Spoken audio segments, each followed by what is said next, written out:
여러분 안녕하십니까. 강신업 변호사입니다.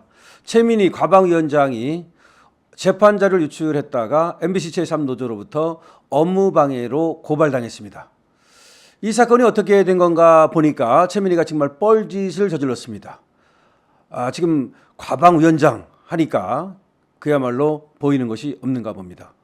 재판 자료를 법원에서 이 재판도 하기 전에 먼저 이것을 유출시킨 겁니다.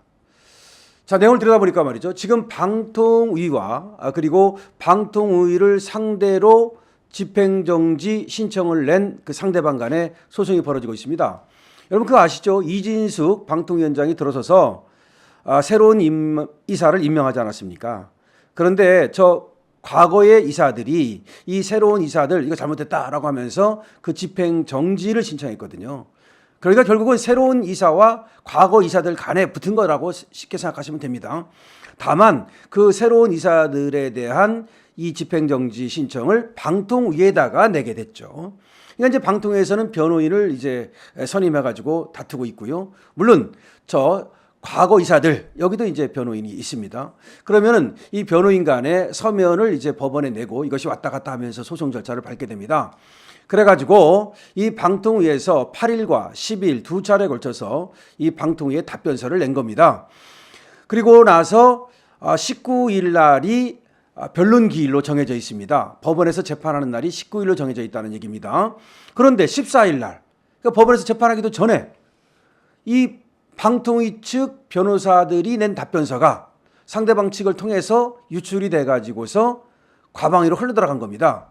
그러니까 이게 누군가가 유출을 시켰겠죠. 아무래도 지금 방통위를 상대로 소송을 건 과거 박무진 이사들, 이 사람들이나 또는 이 사람들의 변호사가 유출을 시켰다고 봐야 됩니다. 그러니까 현근택 이 재판기록 유출과 똑같은 겁니다. 현근택이 지금 재판기록 유출했다가 형사소송법 위반 그리고 개인정보보호법 위반으로 지금 재판받고 있지 않습니까? 그래서 MBC 제3노조에서 업무방해 혐의로 고발을 했는데요. 사실은 이 업무방해 혐의로 고발했다 하더라도 이 검찰에서는 말이죠. 이것이 또 개인정보보호법 위반이 되는지 그리고 또 형사소송법 위반이 되는지를 볼 겁니다. 같이 말이죠. 그러니까 아마 제3노조는 업무방해만 알지 형사소송법 위반이라든가 내지는 개인정보보호법 위반을 잘 생각을 못 해가지고 그거로는 이제 고소를 안 한 것 같은데요. 실제로는 말이죠. 이것이 그런 죄도 해당이 될 수가 있습니다. 자, 그런데 이게 얼마나 이제 어이가 없는 거냐면 이렇게 빼돌린 것도 이제 문제지만 그러면 이제 과방위원장인 최민희가 이거 재판 기록 아니냐 이거 국회에서 청문회에서 이렇게 쓰면 안 된다라고 이걸 사실은 돌려보내야 되는 거죠. 그런데 이거를 흔들면서 말이죠. 이 방통위의 직무대행 김태규한테 이 답변서 받느냐? 라고 호기롭게 아주 용감하게 떠들어댄 겁니다. 나 이런 답변서도 봤다. 너 이 답변서 받느냐? 당연히 못 보죠. 김태규 방통위원장이 뭐 그 답변서를 반드시 봐야 되는 것도 아니고 변호인들이 이제 알아서 하는 거기 때문에 그랬는데 이 답변서를 흔들면서 이 새로운 박문진 이사를 임명할 때 그 14일 안에 이 임명 절차가 다 끝났다고 그러는데 그게 맞느냐? 뭐 이렇게 얘기를 하는 겁니다. 다시 말하면 임명 절차를 문제 삼는 거예요. 새로운 이제 박문진 이사들이 임명되는 과정에 있어서 뭐 졸속이다, 절차를 안 거쳤다 그런 얘기를 하고 싶은 거 아닙니까?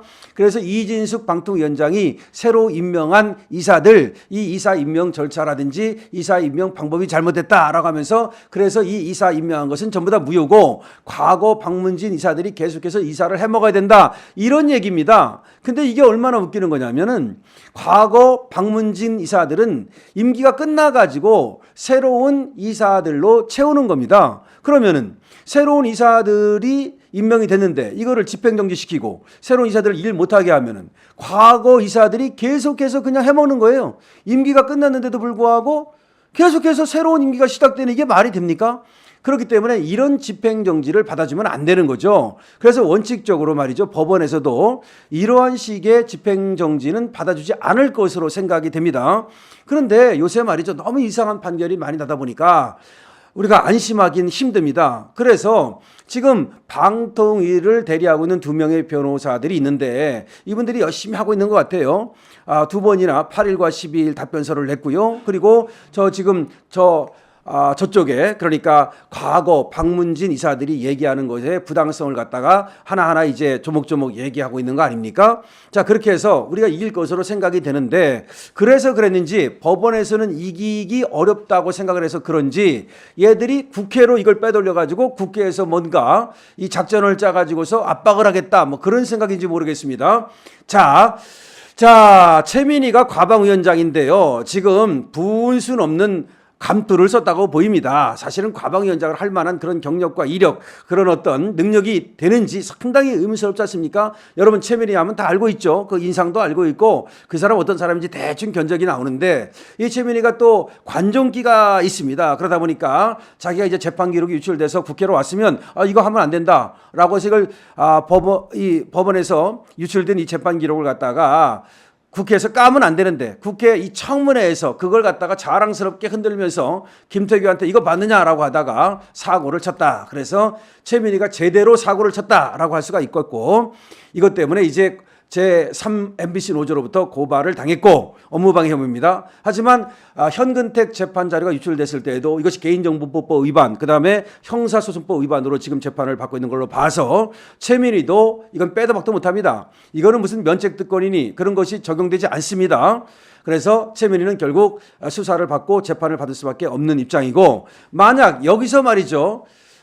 금고 이상의 형을 선고받게 되면 이 국회는 날아가게 됩니다. 그러니까 이 재판 기록 유출시키고 관련해 가지고 고발된 최민희 사건 수사를 빨리빨리 서두르고 그리고 또 재판이 이루어진다면 최민희는 말이죠. 과방위원장 하면서 잘난 척하다가 국회의원 배지도 날아가게 됐다라고 정리할 수 있겠습니다. 이상 강신업 TV입니다. 고맙습니다.